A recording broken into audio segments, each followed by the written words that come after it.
Patrol and law enforcement leaders on the situation in our border communities. And let me tell you, it's just as bad, if not worse, than the coverage we've been seeing. The U.S. Border Patrol is overwhelmed. Local law enforcement and mayors are calling out for help. Citizens in our border communities are concerned for their safety, and nonprofits left to pick up the pieces of broken federal policies are strained. Just last month, Customs and Border Protection had over 170,000 apprehensions at our border. Almost 19,000 of these apprehensions were unaccompanied children. That's more than 4 times the number of kids apprehended last March. The numbers don't lie. This drastic surge is a direct result of the bad policy coming out of Washington, D.C.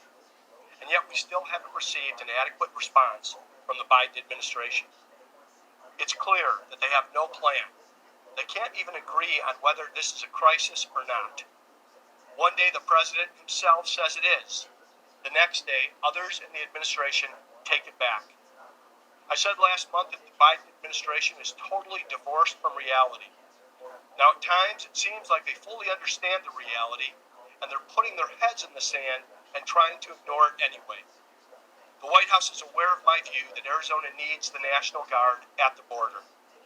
We've provided details of the personnel and support we need, laying it out as simply as possible so they can act immediately. And yet to this date, there has been no action. The men and women of the National Guard are willing to assist, but their support has been severely limited by the inaction of the White House.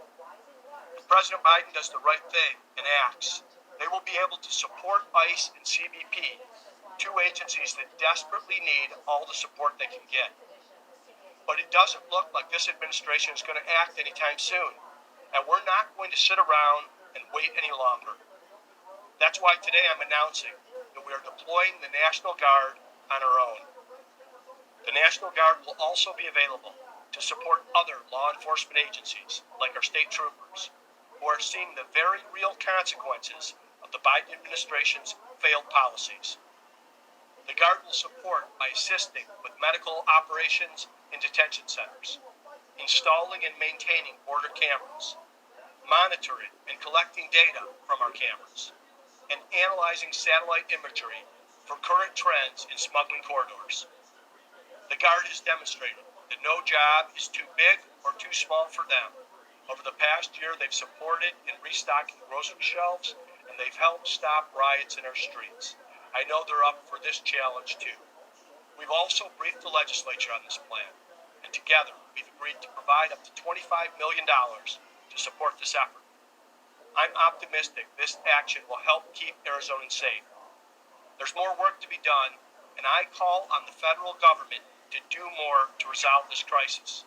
And I implore our U.S. senators and federal delegation to also apply pressure on the White House. But if this administration isn't going to do anything, then we will. I look forward to visiting Yuma County tomorrow to get more details from community leaders and law enforcement officials about what they're seeing on the ground. Thank you, and God bless.